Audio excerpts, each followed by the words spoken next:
Le monde des Mugiwara a fait un retour en arrière. Et qu'est-ce qu'on veut dire par là? Eh bien, c'est exactement comme avant l'arrivée de l'eau sur Dressrosa. On a des mini-découvertes et on a aussi beaucoup d'interactions entre l'équipage. Leur aventure pour nous, elle peut enfin continuer avec un seul mot en tête, la découverte. Ah bah non, car le monde en fait il se dirige directement vers sa fin. Oda a annoncé la saga finale et les nouvelles, elles arrivent directement à leurs oreilles. Et dans tout ça, il faut rajouter un autre supernova sans équipage qui vient de tout bouleverser. Jewelry Bonnie. Et en parallèle, l'identité du méchant ultime se découvre petit à petit. Et celui-ci a des pouvoirs démoniaques. Et on décrypte tout ça ensemble, les Nakama. Alors on vous l'avoue, pour ce scan, eh bien, il est pas mal, mais il est légèrement moins bien que le précédent. Mais franchement, avec tout ce qu'on a eu ces derniers temps après Wano, franchement, ça reste un très très bon scan. 7 chapitres d'affilée où Oda, il a tout éclaté, mais je sais pas si vous vous rendez compte. Wano, tout le monde était un peu fatigué, oh non, c'est traîne en longueur. Et là, c'est totalement l'inverse, on est totalement d'accord avec ça. Oda, il a pris en fait, le niveau Marineford et il sait très bien là où il va. En fait, c'est la partie qu'il a voulu faire depuis de nombreuses années en fait, donc il sait exactement où il met les pieds. Mais c'est vrai que ça restait très linéaire au niveau de Wano et maintenant on touche un peu à tout, ça explose dans tous les sens et c'est super cool. Oui, on espère juste que le prochain arc ce sera pas juste une méga pause ou je ne sais pas quoi, mais si c'est l'arc des géants, moi ça me va en vrai, c'est ça qu'on attend, l'arc des géants. Et il y a peut-être des petits indices ici pour dire que ce serait l'arc des géants. Mais on vous gâche pas la surprise et place à la vidéo. Allez, c'est parti! Alors cette semaine, on a le droit à une super page de couverture pour le Jump et c'est Luffy en Gear 5. Franchement, les couleurs sont magnifiques. Et pour l'instant, le Gear 5 n'a pas l'air de vouloir se représenter, mais on sait jamais, enfin en tout cas pas pour les 50 prochains chapitres à notre avis. Bon, c'est comme ça. Mais en même temps, on a une page couleur, un color spread qui est vraiment super cool. On a les Mugiwara au grand complet qui sont assis sur un ours blanc. C'est une référence au color spread du volume 8 parce que ça a été mis à jour avec tout l'équipage cette fois-ci. Et Oda l'a su, il nous fait un pied de nez en disant que l'écologie c'est pas trop son truc, que les ours blancs peuvent bien se faire écraser, disparaître, c'est pas son truc. Bien sûr c'est une blague, mais c'est juste une référence à son ancien travail. Et pour le coup, on ne voit pas trop de détails à l'intérieur à part recherche de liberté qui est écrit en fait sur l'ours, ce que l'équipage a toujours voulu faire, ce qu'elle fait toujours aujourd'hui, ce qu'il fait toujours aujourd'hui. Mais il y a un petit détail, c'est le chapeau.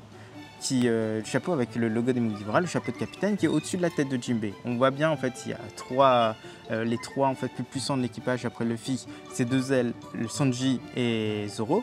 Et en haut on a Jinbei. Mais ce chapeau a pas l'air d'appartenir à Luffy. Alors que si on regarde Usopp à côté, on voit bien qu'il est habillé en capitaine pirate et ça peut être son chapeau. Donc peut-être pour dire que l'arc qui arrive c'est son arc, donc Elbaf potentiellement. Première vraie page du chapitre, le drama commence sur le navire des Mugiwara. Luffy hurle que le père de Vivi n'a pas pu être tué par son frère. C'est comme ça. Robin pense la même chose, ajoutant que les révolutionnaires ont pour ennemis les dragons célestes, mais pas les rois. Vivi, elle est désormais reine, mais elle a disparu. Luffy, lui, veut uniquement foncer vers l'Abasta pour régler ça, mais Zoro lui dit non, ça ne servirait à rien. Cobra est mort et Vivi a disparu à Marie-Joie. Du coup, Luffy rétorque que c'est à Marie-Joie qu'il faut aller. Mais là aussi, Zoro lâche que c'est inconscient, que c'est le QG de la marine, que personne ne sera sur place pour les aider. Et pendant ce temps, l'équipage sombre dans la tristesse et la mélancolie. Ceux qui n'ont pas connu Vivi se posent des questions sur le rôle de Sabu. Alors que Zoro, pour conclure ce débat, lâche les mots que Luffy avait dit pour Ace. Il voulait le laisser vivre ses aventures. Et c'est la même chose qu'il devrait faire ici. Et pour Vivi, eh bien c'est une personne forte. Mais si le moment d'agir vient, ils le feront forcément et l'équipage finit par accepter sur fond d'insultes. Zoro vient de montrer qu'il est le second de l'équipage une nouvelle fois. Là pour nous c'est un peu le reflet de ce qui s'est passé dans l'arc Water 7 il y a bien des années de cela, et quand Usopp a voulu quitter l'équipage, Zoro il s'était positionné et il avait dit qu'il faut le laisser partir, en tout cas qu'il parte parce qu'il a manqué de respect au capitaine. Si Luffy s'écrase, c'est lui qui n'aura plus aucun respect et il partira. Là c'est la même chose, il donne les arguments qu'il faut, il est là, il fait le travail de second, mais surtout c'est pas l'intelligence qui prime ici, c'est en fait le bon sens, c'est le rôle du second. Silver Riley il dit lui-même, même si c'est faux, qu'il n'est pas intelligent mais qu'en fait il fait ce qu'il doit faire. Là c'est la même chose pour Zoro. Là on voit que Zoro il devient vraiment bien plus responsable, il prend vraiment son rôle de second très à cœur, il est vraiment très loyal envers Luffy, il montre bien que c'est Luffy le capitaine et qu'il doit prendre les bonnes décisions pour tout l'équipage. Concernant Sabo, toutes les personnes qui le connaissent un tant soit peu savent qu'il n'est pas capable de faire une chose pareille. Et même Robin d'ailleurs, c'est vrai qu'on a tendance à oublier, mais c'est vrai que Robin a fait partie des révolutionnaires, donc elle sait que les révolutionnaires ne sont pas contre les rois, mais plutôt vraiment contre les dragons célestes. Donc elle sait que Sabo n'est pas capable de faire ça. Là, la situation va forcément totalement changer, les arguments vont être donnés, et puis on ne voyait pas Luffy aller à Marijois tout de suite ou à Alabasta, c'est pas possible en fait. Alabasta c'est retourner sur ses pas et Marijois c'est aller faire un trop grand bond en avant. Bon, Oda nous a tous fait peur, je pense, en lisant ces mots. Quand on a lu ces mots, on s'est dit, oh mais c'est vraiment la saga finale en fait. C'est vraiment là, est-ce que c'est la grande guerre qui va être sur 3 arcs ou plus ou moins? On ne sait pas. Mais il nous a bien. Et pour le cas Vivi, là, clairement, en fait, on se posait tous la question, qu'est-ce qui va se passer? On avait oublié qu'elle est devenue reine d'office à la mort de Cobra. Elle a disparu, c'est très intéressant. Et maintenant, avec ce chapitre, on peut imaginer comment elle a disparu. Pourquoi elle a disparu? Ça doit être à cause d'Im-sama et de son pouvoir. Mais ça, on en parlera après, mais surtout dans la prochaine vidéo parce que la review sera en 2 parties. On ne l'a pas encore dit, c'est vrai, on a totalement oublié, mais le fait est qu'on est en vacances et on a eu le temps de faire que la première partie. Et la deuxième partie sortira lundi, les Nakama. La relation entre les Nefertari et les Mugiwara est vraiment très grande. C'est vrai que c'était quand même l'un des premiers grands arcs. En tout cas, l'affrontement avec Crocodile, c'était le premier grand antagoniste. Et c'était aussi le premier grand banquet qui avait eu lieu après tout ça. Donc ils ont eu le temps en fait de créer des liens et de voir à quel point le roi Cobra était vraiment un très bon roi. Donc là forcément, ils sont tous anéantis par cette nouvelle. Et c'est vrai qu'on avait un peu oublié pour Vivi qu'elle devenait une reine. Là, moi, honnêtement, ça me fait très plaisir. Je sais pas pourquoi j'y ai pas pensé, mais c'était logique finalement. C'est vrai. Pour l'instant, à mon avis, la tragédie qui vient de se faire, ça va énormément la bouleverser, ça c'est certain. Mais elle va très vite se reprendre en main et elle sera une très bonne reine elle aussi. S'il n'a pas été désintégré par le pouvoir d'Im-sama, mais le pouvoir doit être réversible, forcément, sinon ce serait particulier. Bon, on n'en parle pas parce que ce sera après. Et d'ailleurs, les petits moments avec tous les Mugiwara, ça nous avait beaucoup manqué sur le bateau, les interactions, les insultes. Mais oui, ça franchement, c'est incroyable, ça nous manque. C'est toujours ce qu'on aime en fait, ces petits moments-là, ces petits moments de complicité. C'est ce qui fait qu'on s'attache en fait à chaque personnage.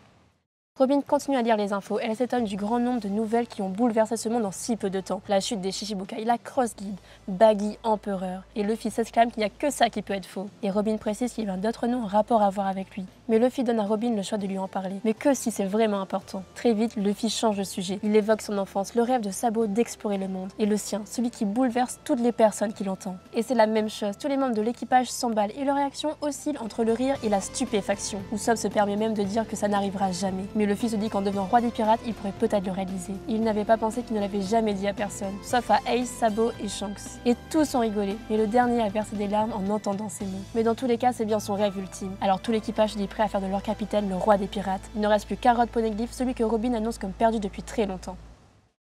Le nombre d'infos là-dedans, elle est incroyable. Pourquoi? Eh bien tout simplement parce que les révélations arrivent au compte-gouttes et Robin, ce qu'elle lit, elle est stupéfaite elle-même. Elle sait que tout ça a un lien avec Luffy et il sait aussi que Luffy est d'un tempérament « je vais y aller, je vais y aller, je vais y aller ». Donc lui dire pour la Cross Guild, c'est bien, mais lui dire pour Bois Hancock, pour Barbe Noire, pour Kobe, est-ce que ça vaut la peine? Est-ce qu'en fait il va pas s'affoler, y aller et en fait faire des mauvais pas? Parce que Onigashima il a battu Kaido mais il n'était pas seul, il avait une grande armée avec lui, il y avait les samouraïs, il y avait Kid, il y avait Law. Là ils sont tout seuls, débarquer sur la ruche, c'est foutu.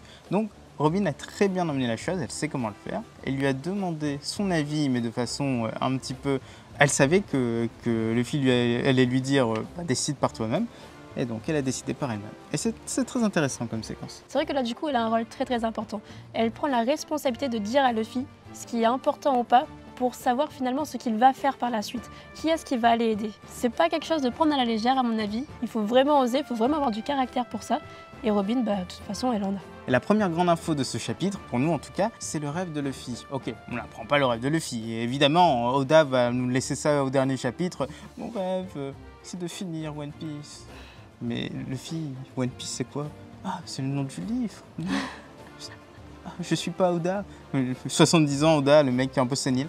Mais bref, du coup, on n'apprend pas, mais on apprend un peu les réactions. On voit la réaction de tout l'équipage qui est aussi en fait entre la rigolade et la stupéfaction, parce que c'est toujours ça. On se demande vraiment qu'est-ce que c'est. Mais on apprend aussi la réaction de Shanks qui a versé des larmes. Lui, c'est totalement logique, parce que c'est la même chose que disait son capitaine, la même chose que disait Roger. Ça nous fait quelque chose, nous aussi. Ça nous fait clairement quelque chose. Alors du coup, on va essayer de deviner un peu quel est ce fameux rêve. Est-ce que c'est devenir roi des pirates? Finalement, non. Oui, d'un côté oui, mais ce n'est qu'une étape. De toute façon, il dit tout le temps, il veut devenir le roi des pirates, mais c'est pas son grand rêve finalement. Est-ce que c'est être l'homme le plus libre du monde? Oui, c'est vrai, c'est pour lui la définition d'être roi des pirates, c'est être l'homme le plus riche, l'homme le plus libre du monde. Mais non, il est déjà très libre, il fait à peu près ce qu'il veut. Non, c'est pas ça, c'est mieux parce que ça n'engendrait absolument pas en fait du rire chez les autres de dire je veux être l'homme le plus libre du monde, même si tu le dis dans la vraie vie, personne ne va rigoler en fait. Les gens vont dire ah bah oui, mais c'est intéressant. Libre financièrement, libre comment? Non, pas de rire pour ça. Est-ce que finalement ce serait libérer tous les peuples du monde entier? Donc là, c'est possible également, en tout cas ça serait mettre fin au gouvernement finalement. On a quand même quelques doutes là-dessus parce que finalement, personne ne rigolerait de ça. Je pense qu'il serait plutôt pris au sérieux là-dessus plutôt qu'autre chose. Et puis on y a pensé. Sur Nagashima, en battant Kaido, Luffy a crié quelque chose, c'était « Je veux un monde en fait où mes amis peuvent manger à leur faim ». Et si c'était ça son rêve? Parce que monsieur, il adore manger. Ce mec-là, il adore manger la viande, c'est la viande, c'est la viande. Et Nami dit que ce rêve lui sied à ravir. Et Luffy dit que c'est impossible. Est-ce qu'il voudrait un monde où tout le monde mange à sa faim? Mais plus que ça, un monde où il pleuvrait, je sais pas, de la viande. On dit le truc le plus absurde du monde, mais en même temps, il y a des arcs-en-ciel qui sont ronds dans One Piece. Tu as Volcanic Island, tu as énormément de choses. Est-ce qu'il veut un monde où la pluie, ce serait de la viande ou je sais pas quoi, un truc comme ça? Ou sinon peut-être un genre de grand buffet avec le monde entier. Ça paraît un peu improbable, mais c'est vrai que ça le correspondrait tellement. Et puis il adore faire la fête, donc... Oui, et ce serait même très intéressant parce que le fait est qu'il y aura une grande guerre à la fin, il faut un banquet qui est proportionnel en fait à ces grandes guerres. Donc un banquet sur le monde entier. Et ça, c'est peut-être le rêve qui va se réaliser de Luffy, le banquet suprême de One Piece. Et ça expliquerait en fait le rire de certaines personnes, un petit peu le non, c'est pas possible parce que comment synchroniser tout ça? Mais en même temps, on a aussi le fruit Nika qui joue sur l'imagination. Est-ce qu'il pourrait engendrer une imagination totale en fait sur le monde, mais ce serait incroyable. Il y a beaucoup de choses comme ça et franchement, c'est lié à Joy Boy également. Joy Boy, c'est un dieu qui libère en fait en dansant. Il apporte la bonne humeur. Donc quand tu as bien mangé, quand tu t'es bien amusé, tu es dans un bon état. Et Joy Boy, en fait, c'est ça. Donc pour nous, c'est pas déconnant. On pense que le grand rêve de Luffy, c'est faire un banquet avec le monde entier où tout le monde serait main dans la main. C'est un rêve très humaniste. Ce serait vachement beau quand même. Oui, ce serait vachement beau et ce serait une fin quand même digne de One Piece après les grandes batailles, après les grandes guerres. Voir un monde unifié par Luffy, c'est ça en fait le message derrière, un monde unifié où les gens ne se battraient plus pour tout n'importe quoi, où les gens seront égaux. Et puis on aurait peut-être également plein de retrouvailles, on aurait peut-être enfin Brook et Laboon, ce genre de choses. Exactement. Ce serait vachement, je pense que ce sera très très beau à voir. C'est ça. Bon les Nakama, par contre c'est la fin de cette vidéo. Malheureusement on peut faire que la moitié cette fois-ci.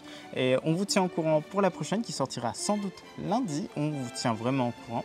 Et comme on est en vacances, on va faire un petit peu des vidéos décousues, mais vous inquiétez pas, vous aurez des vidéos sur One Piece et vous allez vous amuser. Voilà, dimanche en tout cas. Et ça sonne la fin. Bon, bah, je me tais. Oui, voilà.